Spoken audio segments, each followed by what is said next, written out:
Before we begin tonight's story, I'd like to take a moment to connect with you, wherever you are right now. Perhaps you're settling into bed in New York City, where the sounds of the street filter through your window. Maybe you're in a quiet suburb of Los Angeles, or curled up in a small town in the Midwest where the nights are silent and still. You might be in Lagos, Nigeria, where morning light is just beginning to break, or in London, where afternoon rain taps gently against the glass. Wherever you are in this moment, whatever time zone cradles you, thank you for being here.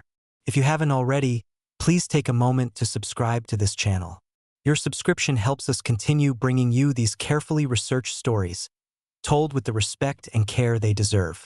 And if you find comfort in this narrative tonight, consider sharing it with someone who might appreciate a gentle way to drift towards sleep. Now let's begin. There's something magical about summer evenings in small-town America. The air hangs warm and thick. Children's laughter echoes from baseball diamonds. And as darkness settles in, fireflies emerge. Tiny points of light dancing through the dusk, beckoning children to chase them with outstretched hands and wonder-filled eyes. On the evening of June 9, 1995, in the small town of Alma, Arkansas, nestled at the edge of the Ozark Mountains, 6-year-old Morgan Chantal Nick was doing exactly that, chasing fireflies with her friends at a little league baseball game. It should have been just another perfect summer night. Instead, it became the night that changed thousands of lives forever. This is the story of Morgan Nick, a gentle exploration of a case that has haunted Arkansas for 30 years, told with care for those who loved her and those who continue searching for answers. It's a story about a mother's unbreakable love, about how tragedy can transform into purpose, and about how one small light can shine through decades of darkness. So settle in comfortably, let your breathing slow, and let me tell you about a June evening when the fireflies were dancing, and a little girl in blonde pigtails ran to catch them, not knowing she would never return home. Morgan Chantal Nick was born on September 12, 1988. In the autumn when the Arkansas leaves were just beginning to turn gold. She came into the world as the daughter of Colleen Nick and the joy of her family. 2 years after Morgan was born, her mother Colleen married a man named Rick, and together they welcomed Morgan's younger brother, Logan. A few years later, Morgan's baby sister Taryn arrived, completing their family. By the summer of 1995, when Morgan was 6 years old, the family lived in Ozark, Arkansas, a town of about 3,500 people in Franklin County. Ozark sits in the valley of the Arkansas River, surrounded by the rolling hills and forests that give the Ozark Mountains their name.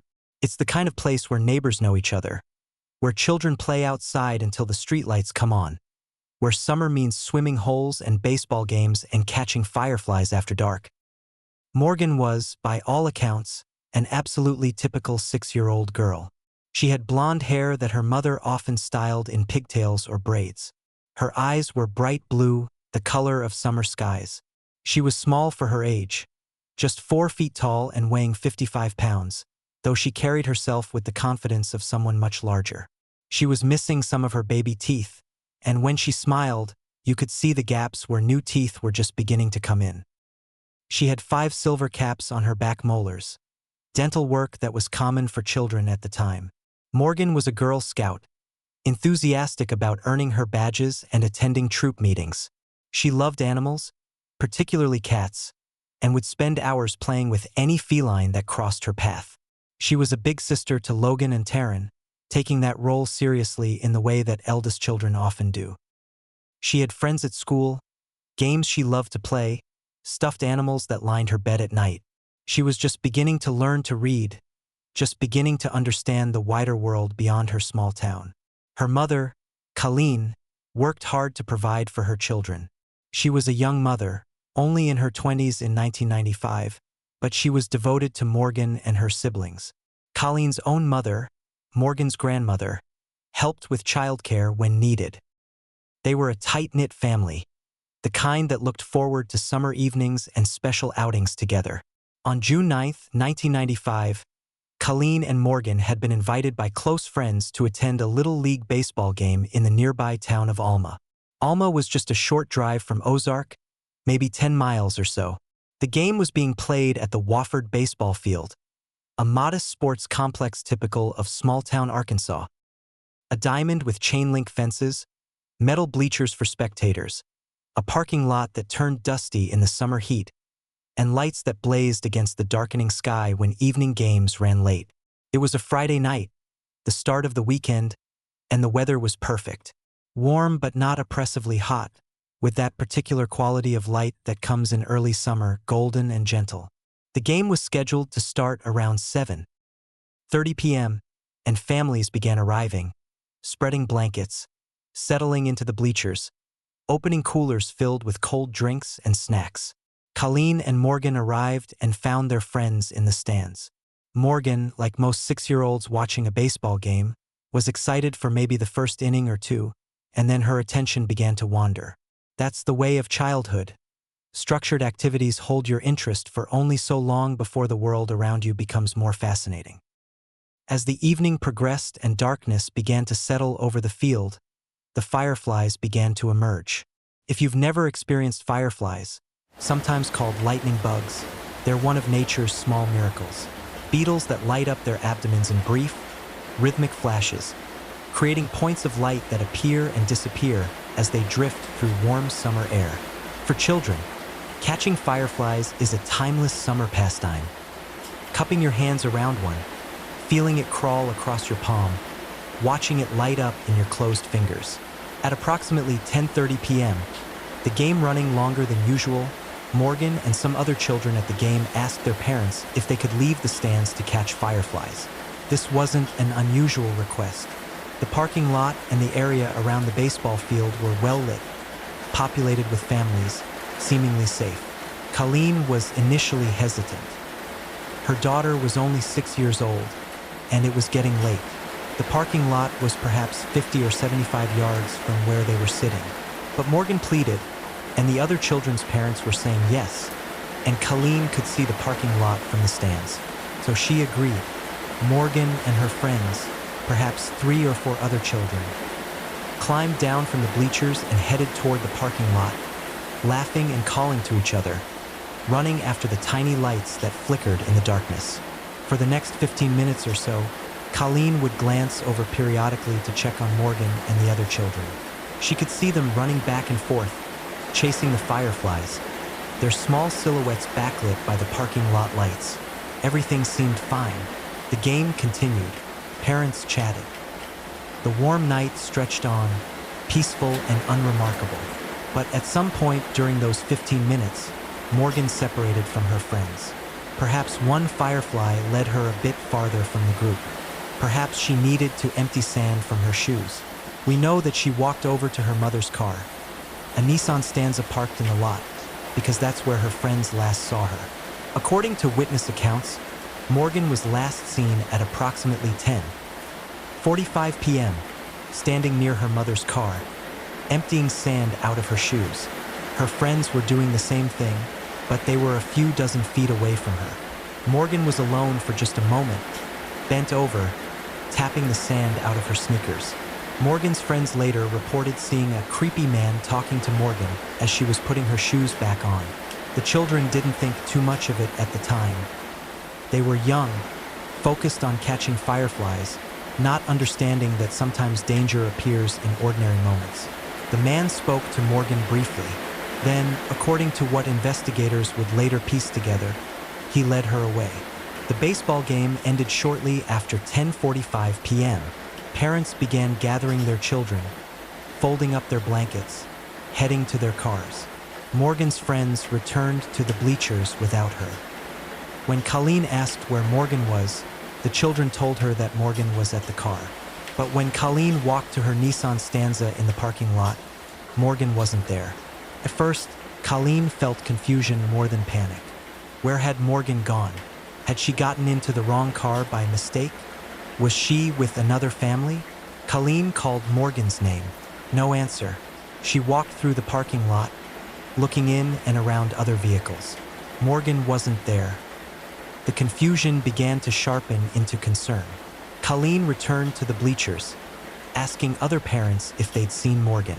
She checked the concession stand, the restrooms back by the field. The crowd was thinning as people left, and the parking lot was emptying. Still no Morgan.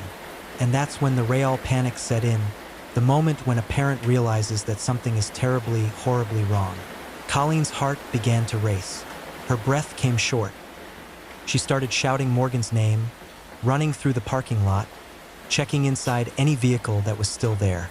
Other parents joined the search, fanning out across the baseball complex. They checked behind buildings, in the stands, anywhere a small child might wander or hide. But Morgan Nick was nowhere to be found. Someone called 911. Within minutes, law enforcement began arriving at the Wofford baseball field. First local police, then the Crawford County Sheriff's Department, then Arkansas State Police. They conducted an immediate search of the area, using flashlights to peer into the surrounding woods and fields. They questioned everyone who was still at the baseball field.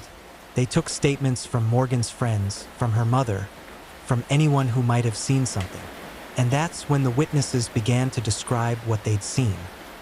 Multiple witnesses told authorities that they had observed an unidentified white male watching Morgan play on the field earlier in the night. The man was described as being approximately 23 to 38 years old, about 6 feet tall and 180 pounds. He had black or salt and pepper hair that was combed back and possibly curly, and he had a mustache and 3 to 4 days' growth of beard.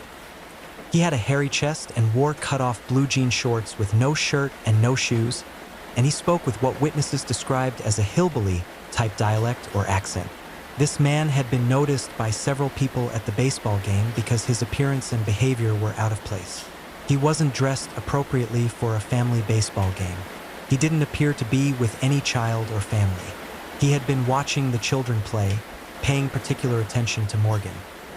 It was the kind of behavior that made people uncomfortable, though at the time, no one had acted on that discomfort. Even more significantly, witnesses reported seeing a red Ford pickup truck with a white camper shell in the parking lot. The truck had a dull paint job due to age and a short wheelbase. The camper shell appeared to be 4 to 5 inches shorter than the truck bed, possibly damaged on its right rear end, and had windows covered with curtains. This truck had been parked in the lot during the game, and it left at approximately the same time Morgan disappeared. This information was immediately broadcast to law enforcement agencies throughout Arkansas and neighboring states. An Amber Alert, though the system wasn't yet called that in 1995, was issued.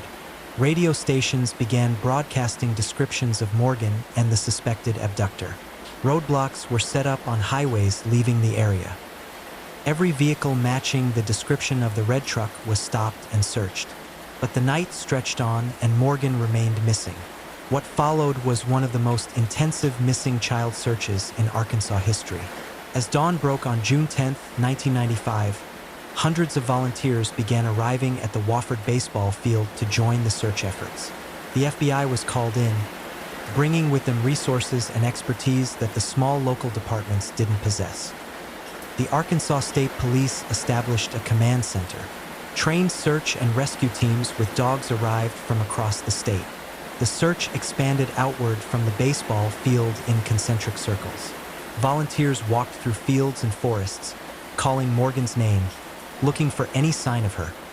A scrap of clothing, a shoe, anything. Helicopters flew overhead, scanning the landscape from above. Dive teams searched nearby bodies of water, fearing the worst. Every abandoned building, every storage shed, every potential hiding place was checked and rechecked. Colleen Nick, meanwhile, was experiencing every parent's worst nightmare. In the space of a few hours, she had gone from watching her daughter play to giving police statements, to appearing on local television news pleading for information, to watching strangers comb through the wilderness looking for her child's body. The media descended on Alma and on the Nick family. Cameras followed Colleen everywhere. Reporters called constantly. Every television in Arkansas seemed to be showing Morgan's picture. Her blonde hair, her bright smile, her innocent 6-year-old face.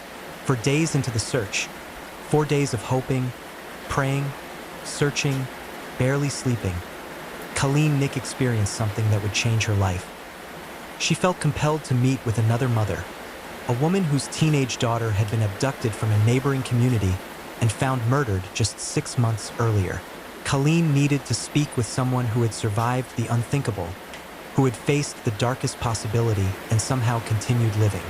I had this deep need to talk to her mom, Colleen later recalled. It was about knowing that the mom had survived this terrible thing. She just looked me in the eye and she said, "You can't give up hope." And it was the most powerful thing anybody has ever said to me. That moment became Colleen's anchor. No matter what happened, no matter how much time passed, she would not give up hope. She would not stop searching for Morgan. She would not let her daughter be forgotten. As days turned into weeks, and weeks turned into months, the reality began to set in. Morgan Nick was not going to be found quickly. The initial frenzy of the search diminished.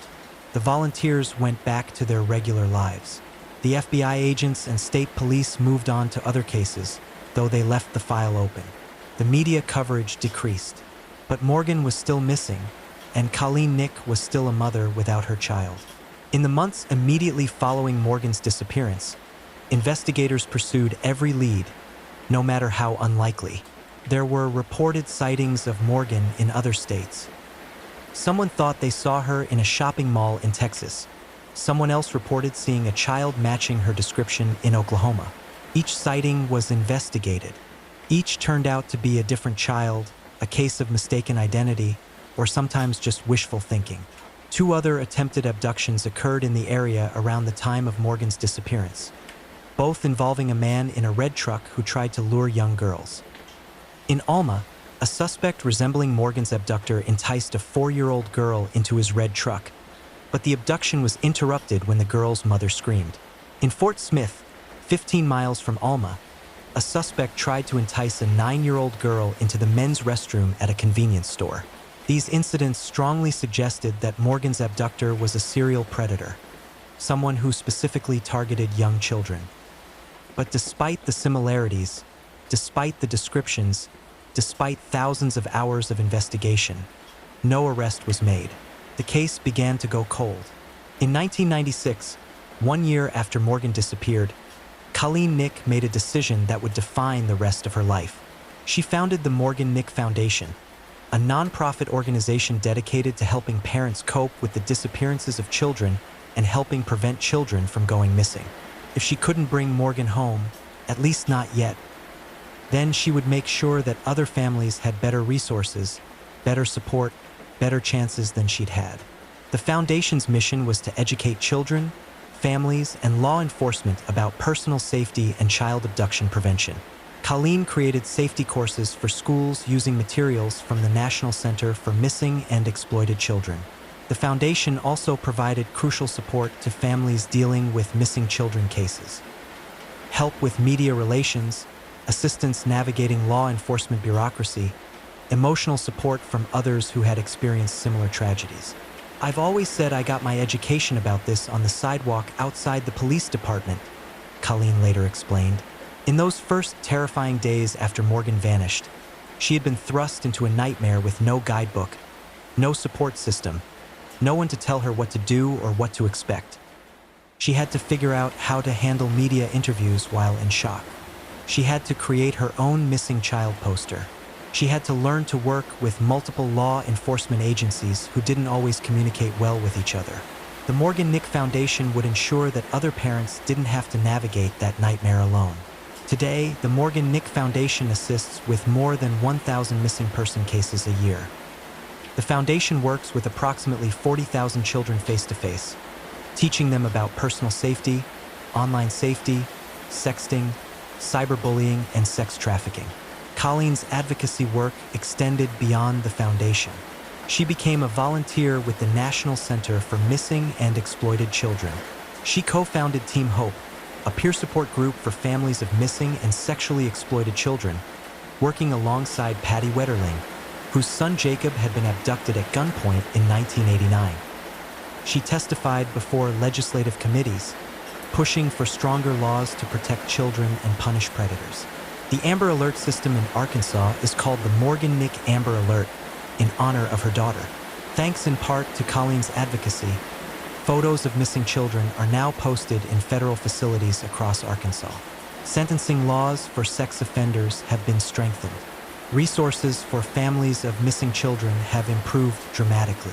But through all of this, through decades of advocacy, through countless interviews and speaking engagements, through helping hundreds of other families, Colleen never stopped searching for Morgan. Every age progression image that showed what Morgan might look like as she grew older was like a knife to Colleen's heart. Every birthday that passed without her daughter was another year of grief. Every Mother's Day, every Christmas, every June 9th anniversary of the abduction brought fresh waves of pain. Still, Colleen held on to hope. She believed Morgan was still alive. She believed that someday, somehow, her daughter would be found. She told herself and others that she would never give up, that she would search for Morgan until the day she died if that's what it took. For nearly 25 years, the case of Morgan Nick remained frustratingly unsolved. Law enforcement never stopped working it. The file stayed open, and detectives would periodically review it, hoping to find something that had been missed. But with no body, no physical evidence, and no credible sightings, there was nowhere to go. The case seemed destined to remain one of Arkansas's most haunting mysteries. Then, in 2019, something changed.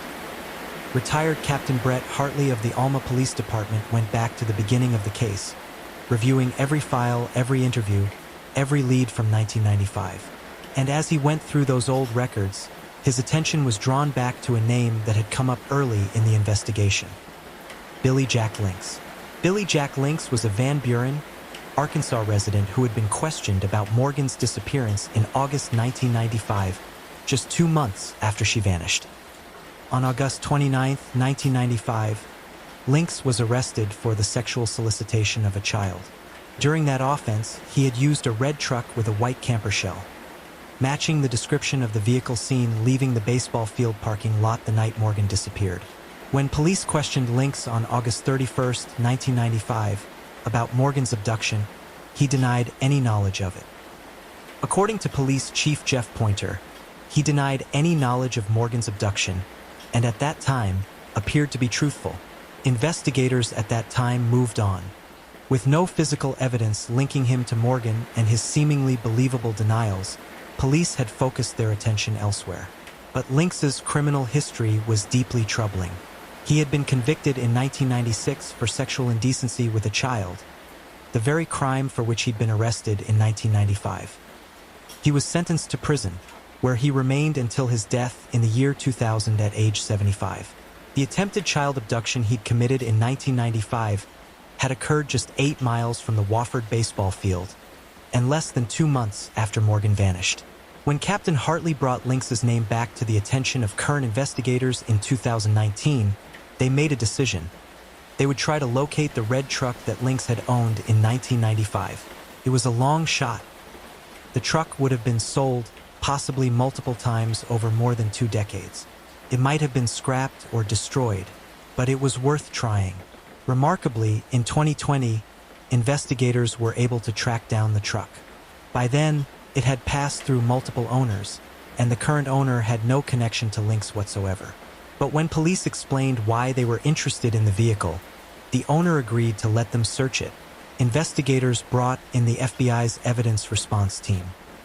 They vacuum cleaned the interior of the truck meticulously, collecting every fiber, every hair, every speck of dust that might contain DNA. The vacuuming produced several canisters containing various forms of matter, including hair, from the vehicle. This evidence was turned over to the FBI for analysis.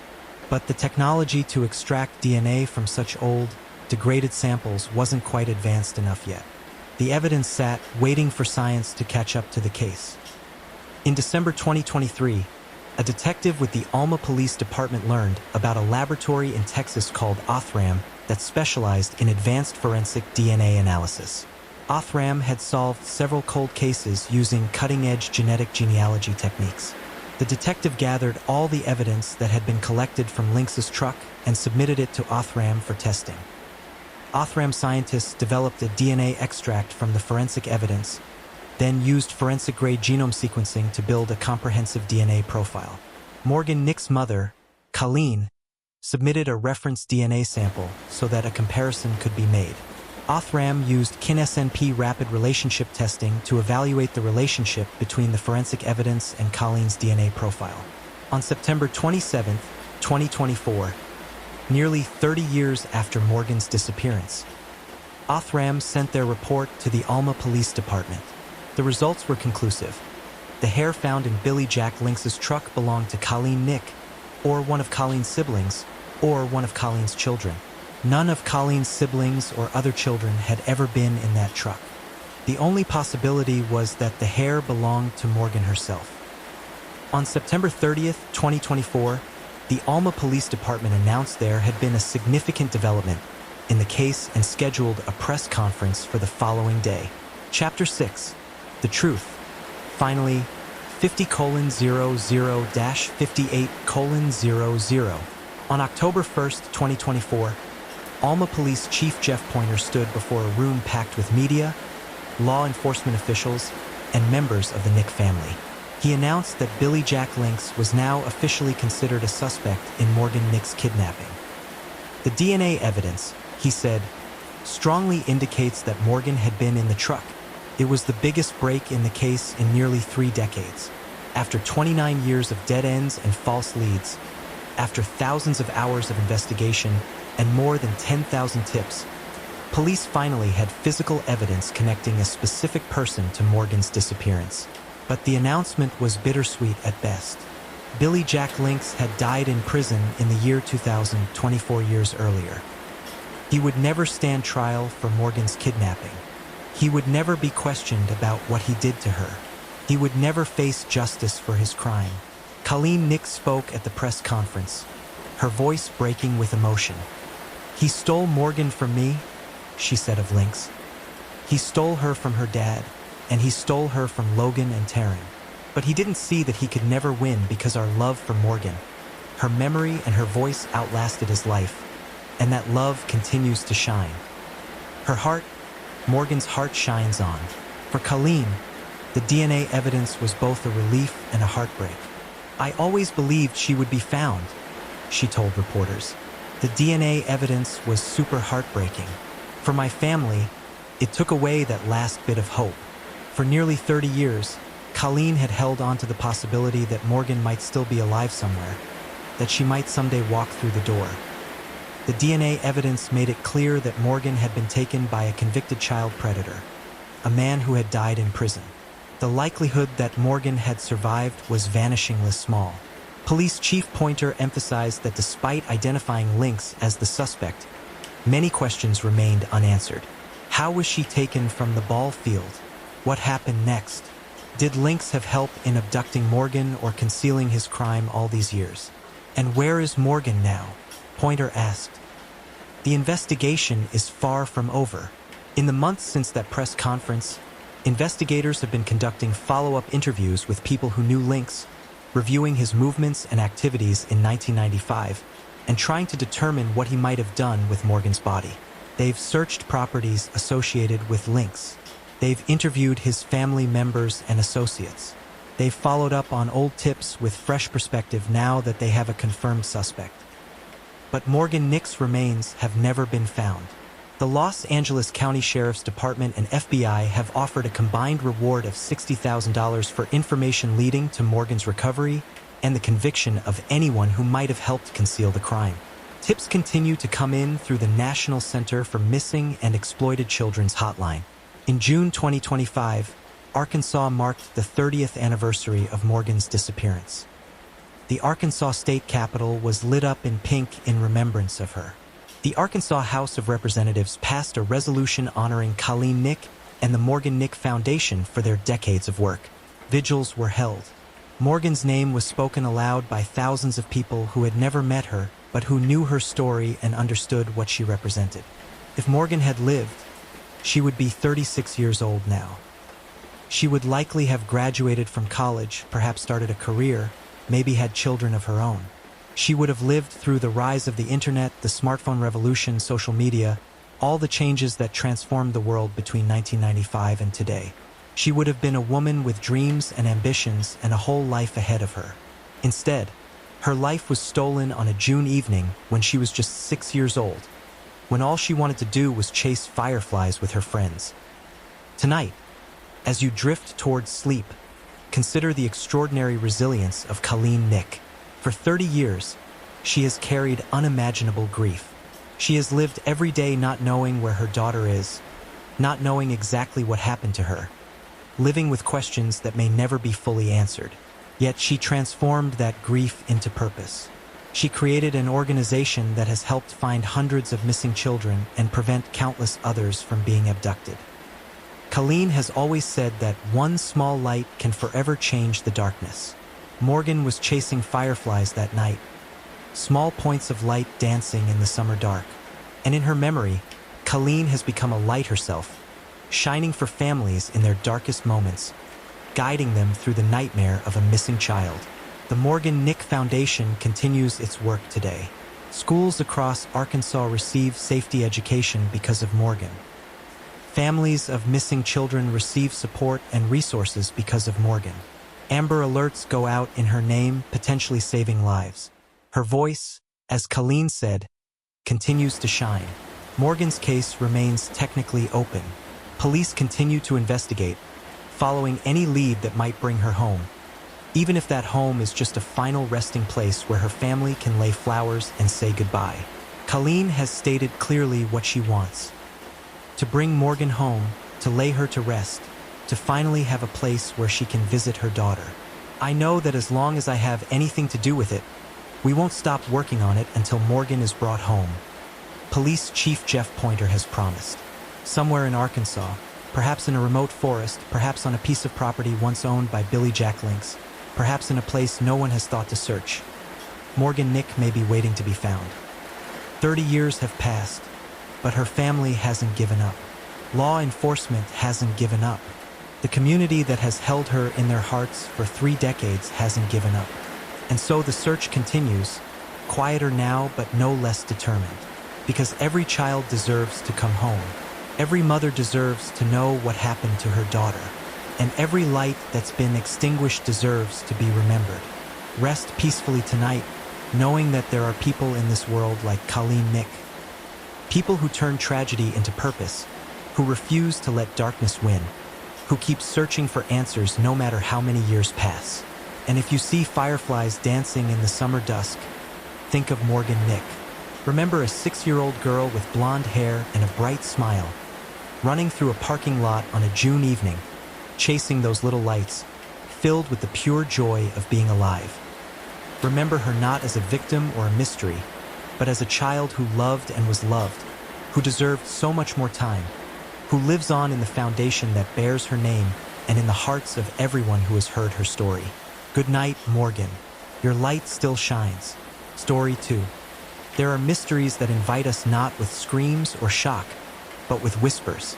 Gentle puzzles that ask us to slow down, to think carefully, to consider that sometimes the most profound questions have the simplest answers hiding in plain sight.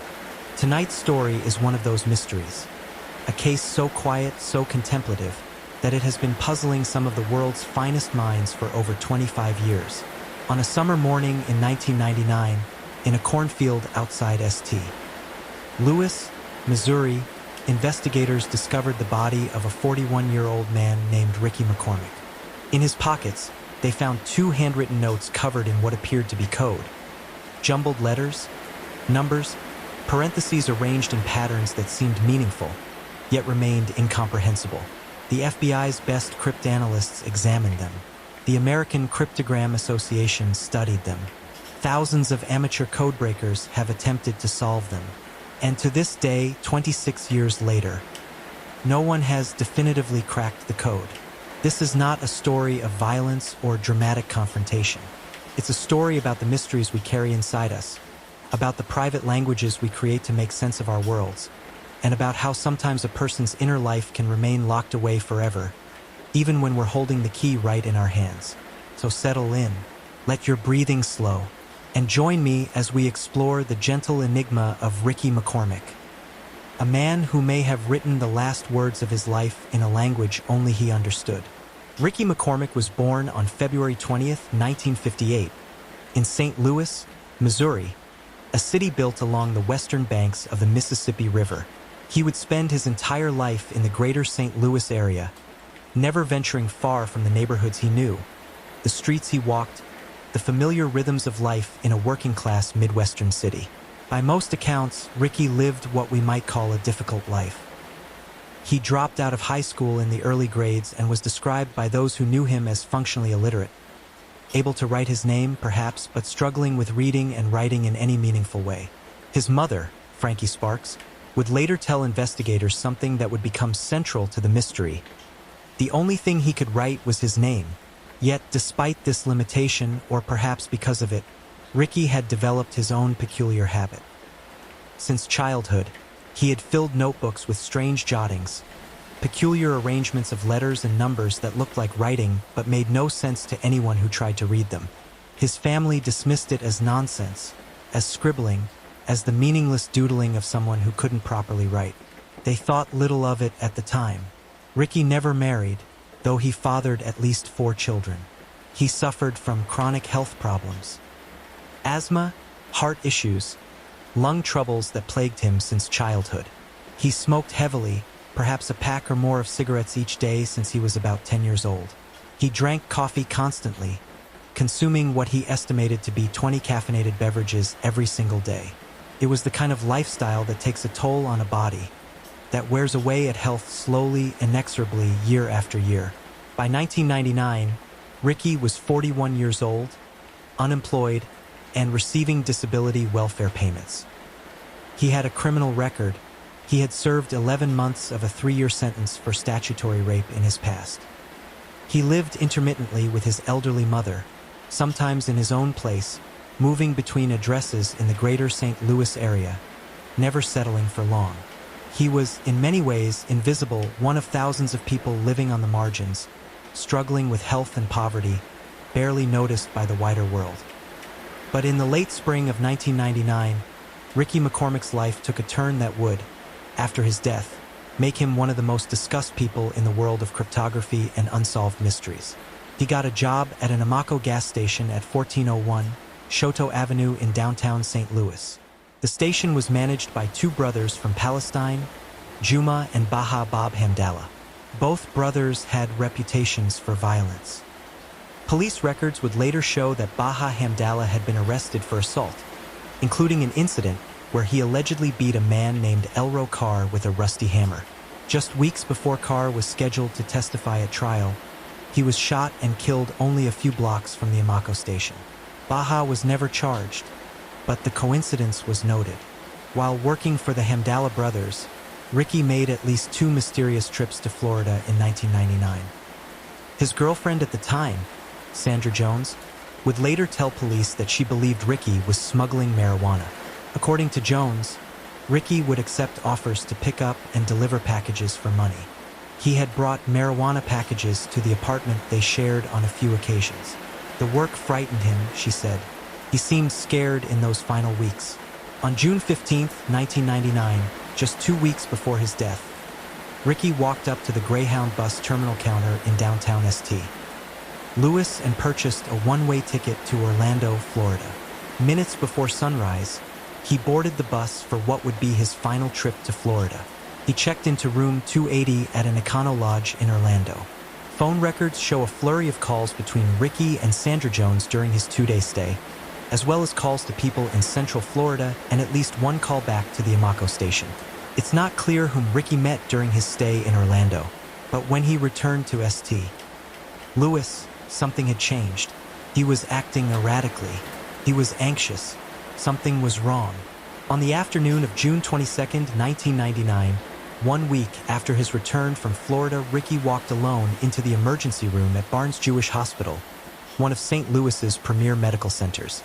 He complained of chest pains and shortness of breath. This wasn't unusual for Ricky. He had a long history of emergency room visits, dating back to childhood. He had suffered from asthma and chest pains for years. The doctors at Barnes Jewish examined him thoroughly. They ruled out a heart attack but were concerned enough to admit him for observation. Ricky stayed at the hospital for 2 days. During his stay, he told his doctors he didn't abuse drugs or alcohol, a statement that friends and family would later corroborate. but he did admit to his extraordinary coffee consumption and his pack-a-day cigarette habit since age 10. On June 24th, Ricky was discharged from Barnes Jewish Hospital with orders to return for follow-up appointments in the coming week. He walked out into the summer heat, back to his life, back to whatever was troubling him. But Ricky's health concerns persisted. Just one day later, on June 25th, Ricky walked into the emergency room at Forest Park Hospital, a now-defunct hospital that once served the St. Louis area. Again, he complained of shortness of breath. This time, the doctors examined him and turned him away. They did not admit him. Ricky left Forest Park Hospital and disappeared into the June evening. The next day, June 26th, Ricky spoke on the phone with Sandra Jones for the last time. We don't know what they discussed. We don't know if he told her he was frightened, if he mentioned anything unusual, if he gave any hint of what was to come. On June 27th, Ricky was seen at his place of work, the Amaco gas station on Shoto Avenue. Co-workers would later tell police that this was the last confirmed sighting of Ricky McCormick alive. Based on the condition of his body when it was found, medical examiners would determine that June 27, 1999, was likely the day of his death. Nobody reported him missing. Not his mother, not his girlfriend, not his co-workers at the Amaco station. In the chaotic, marginalized life that Ricky led, it wasn't unusual for him to disappear for a few days. People assumed he was staying with friends or his mother or just laying low somewhere. No one raised an alarm. For 3 days, as summer heat baked the Missouri landscape, Ricky McCormick's body lay in a cornfield in St. Charles County, slowly decomposing under the sun. On the morning of June 30th, 1999, a woman was driving along a field road near Highway 367, just outside the small town of West Alton in St. Charles County. West Alton sits in a peculiar geographic location, a narrow sliver of land between the Mississippi and Missouri rivers, about 20 miles from downtown St. Louis. It's rural, agricultural, the kind of place where cornfields stretch to the horizon and roads are dusty and quiet. As the woman drove slowly along the field road, something caught her attention. In the weeds beside the road, partially hidden in the undergrowth, she saw what appeared to be a body. She stopped her car and looked more closely, her heart beginning to race.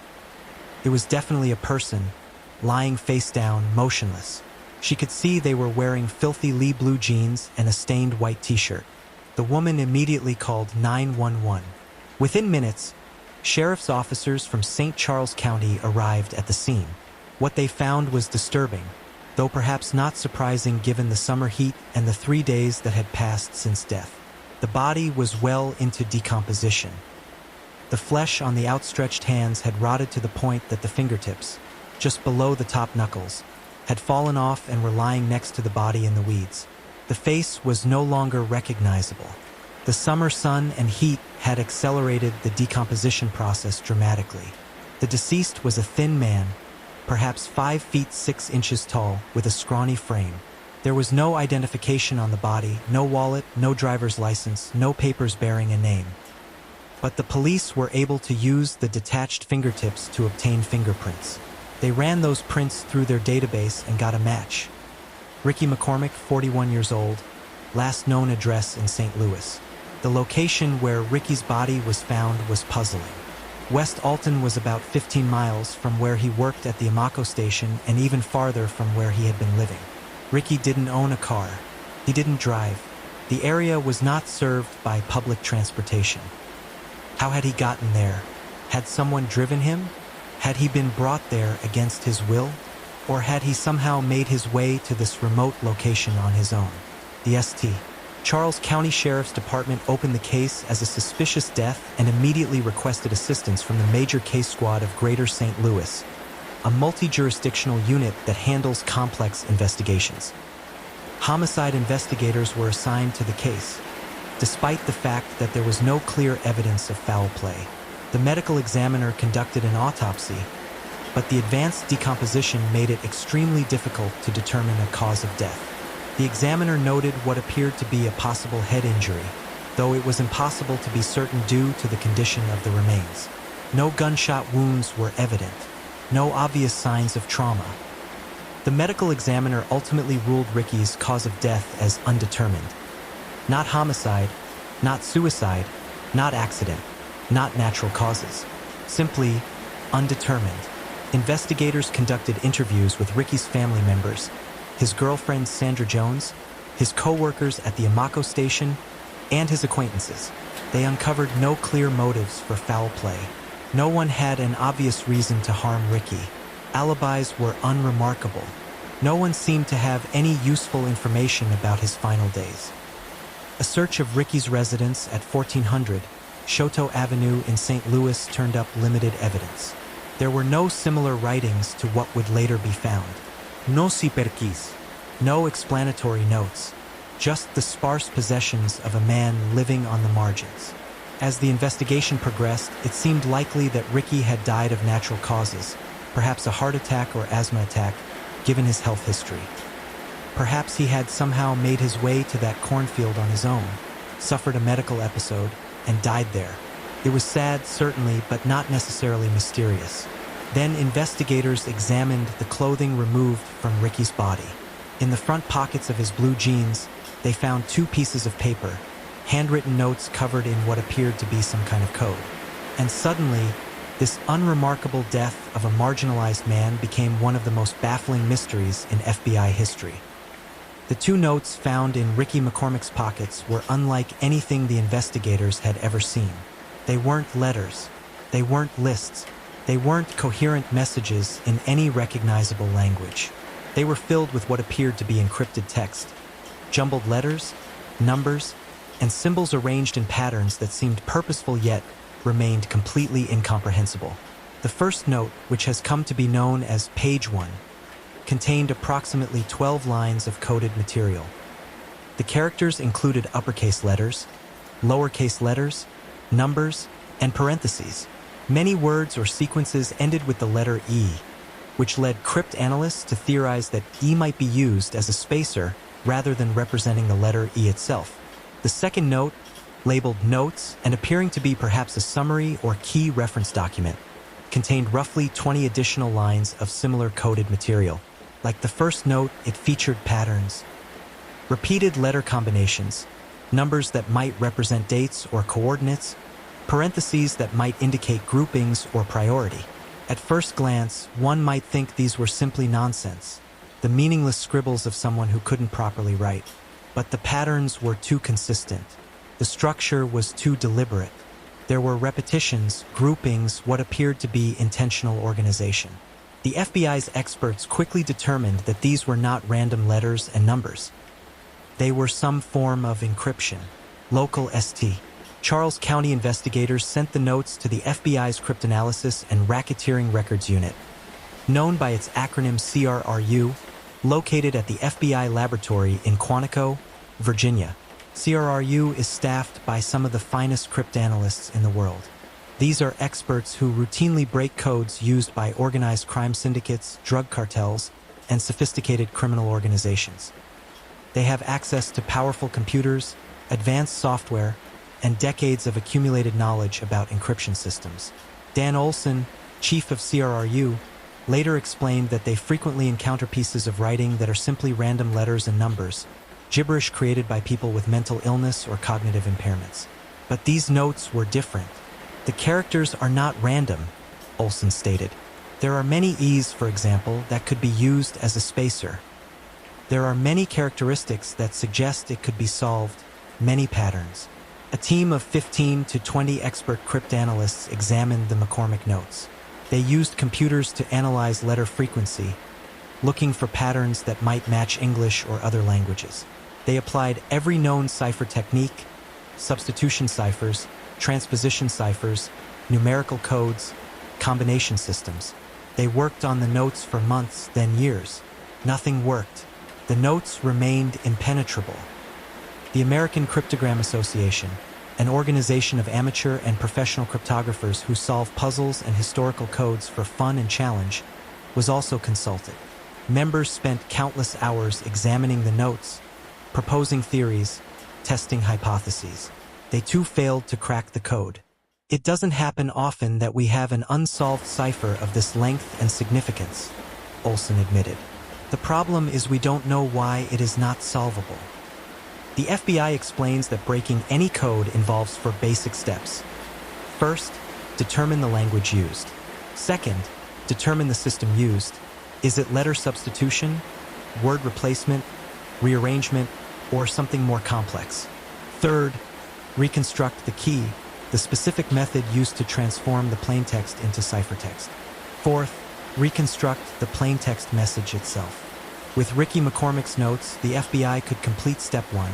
They believed the underlying language was likely English. They could partially complete step two.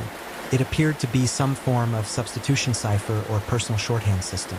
But steps 3 and 4 remained utterly beyond them. Without knowing the key, without understanding Ricky's system, the notes might as well have been written in an alien language. For 12 years, from 1999 to 2011, the FBI kept the notes classified, working on them internally, hoping for a breakthrough. But as time passed and the notes remained unsolved, a decision was made to try something unprecedented. Ask the public for help. On March 29, 2011, nearly 12 years after Ricky's death, the FBI made a public announcement that shocked the cryptography world and captured the imagination of amateur sleuths everywhere.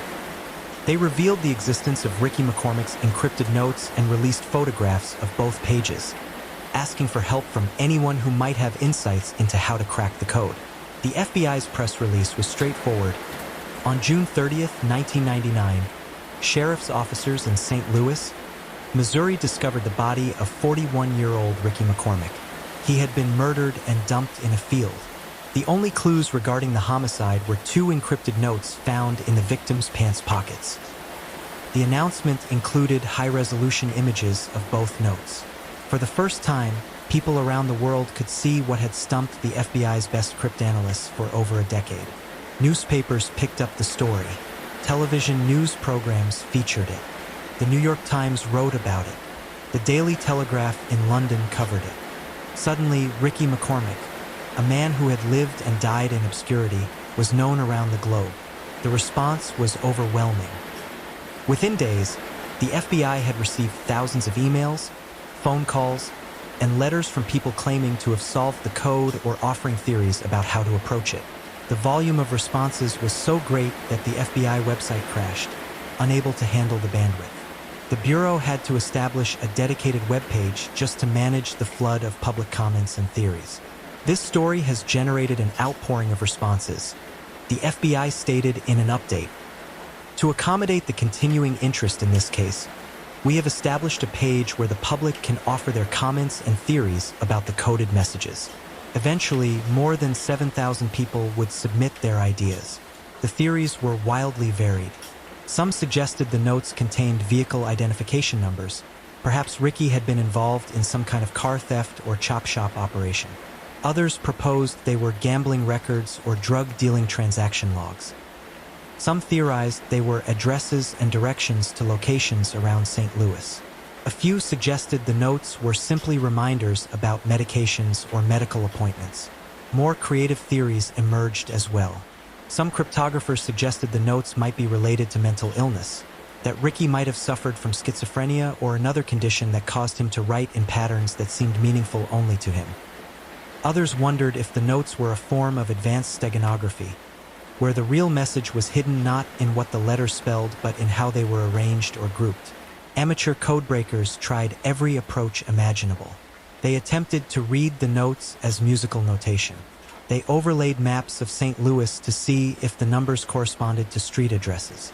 They tried treating it as a book cipher, where each number referred to a word in some unknown text.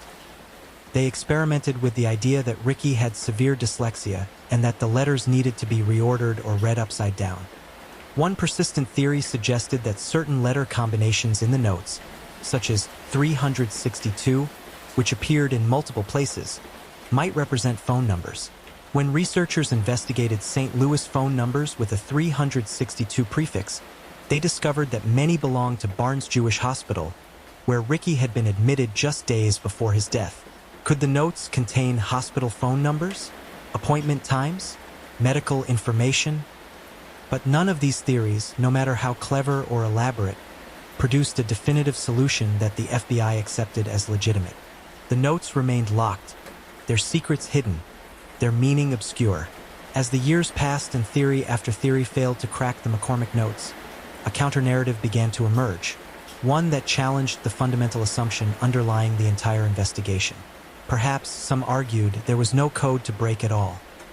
The skeptics pointed to what Ricky's family had told investigators. When the FBI released the notes in 2011 and reached out to Ricky's family for more information, family members were shocked. Many of them didn't even know about the notes until they appeared in the news. And when they saw them, their reaction was unanimous. Ricky couldn't have written something this complex. His mother, Frankie Sparks, was emphatic. The only thing he could write was his name. Other family members echoed this sentiment. One relative told the Riverfront Times, "He didn't write in code. He couldn't spell anything, just scribble." The family acknowledged that Ricky had indeed filled notebooks with strange writings since childhood. But they insisted these were meaningless doodles, the incomprehensible scrawlings of someone who was functionally illiterate and possibly mentally challenged. Frankie Sparks described her son as retarded, using the terminology of her generation to indicate cognitive limitations. Some family members did remember that Ricky had written in what he called codes as a child, but they described it as a kind of private game or coping mechanism, a way for a boy who couldn't read or write properly to create the appearance of writing, to participate in a literate world that was largely closed to him. Could it be, the skeptics asked, that the FBI and thousands of amateur cryptographers had spent more than 2 decades trying to decode what was essentially gibberish? That they had projected meaning and patterns onto random scribbles because they expected to find a code? It's a compelling argument. Pareidolia, the human tendency to see patterns in random data, is a well-documented psychological phenomenon. We see faces in clouds, hear messages in static, find meaning in coincidence. Perhaps the McCormick notes were a perfect example of this tendency on a massive scale. Moreover, Ricky's potential mental health issues complicated the picture. Some investigators noted that he reportedly suffered from schizophrenia or related conditions. His cousin Charles McCormick told reporters that Ricky would often talk like he was confused, mixing reality with fantasy, speaking in ways that didn't quite make sense. Could the notes be the product of a mind experiencing psychotic episodes or delusions? The timing of the notes added another wrinkle. They appeared to have been written shortly before Ricky's death, perhaps in those final days when he was visiting emergency rooms, complaining of chest pains, acting erratically after his return from Florida. If he was experiencing a medical crisis, if his brain was being deprived of oxygen due to his heart and lung problems, might that explain the incoherent nature of the notes? And yet, even the skeptics had to grapple with the FBI's insistence that the notes showed genuine patterns, that they were not random, that they exhibited characteristics of purposeful encryption. Dan Olson, the CRRU chief, was clear. This is a cipher system we know nothing about. Chapter 7. The Theories 52. 00-58:00. 26 years after Ricky McCormick's death, the investigation remains officially open. The St. Charles County Police Department still maintains the case file. The FBI still lists the McCormick notes as one of CRRU's top unsolved cases. And people around the world continue to propose new theories, test new approaches, hope for that elusive breakthrough. The prevailing theories fall into several categories, each with its own logic and evidence. The criminal code theory suggests that Ricky was involved in illegal activity, likely drug smuggling for the Hamdallah brothers, and that the notes document transactions, delivery locations, or debts. This theory is supported by Ricky's suspicious trips to Florida, Sandra Jones's belief that he was transporting marijuana, and the violent reputation of his employers. Perhaps the notes were Ricky's way of keeping track of business without creating evidence that could be easily understood by police. Perhaps someone wanted those notes, and when Ricky wouldn't give them up, they killed him. The personal shorthand theory proposes that Ricky had developed his own idiosyncratic system of writing over his lifetime, a private language that made sense to him but to no one else. Many people with limited literacy create personal systems to help them remember information. Perhaps Ricky's childhood habit of writing in code had simply continued into adulthood.